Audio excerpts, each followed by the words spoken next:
সাত কলেজ শিক্ষার্থীদের ওপর হামলার ঘটনায় নিউ মার্কেট থানার ভারপ্রাপ্ত কর্মকর্তাকে প্রত্যাহারে ২৪ ঘন্টা সময় বেঁধে দিয়েছেন শিক্ষার্থীরা। দাবি না মানা হলে থানা ঘেরাওয়ের হুঁশিয়ারি দেন তারা।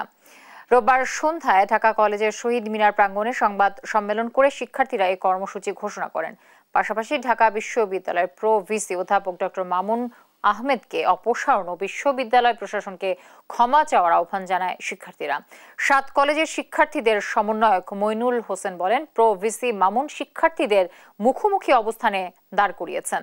দাবি না মানলে সাত কলেজের সামনে দিয়ে ঢাকা বিশ্ববিদ্যালয়ের কোনো যানবাহন চলতে দেয়া হবে না বলেও ঘোষণা দেন শিক্ষার্থীরা।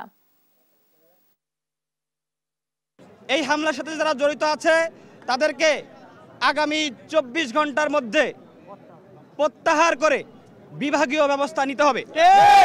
অনতিবিলম্বে আগামী ২৪ ঘন্টার মধ্যে এই প্রভিসিকে তার পদ থেকে পদত্যাগ করতে হবে। দাবিগুলো যদি মেনে না নেওয়া হয় আগামী ২৪ ঘন্টার মধ্যে, তাহলে আমরা নিউ মার্কেট থানা ঘেরাও কর্মসূচি ঘোষণা করলাম।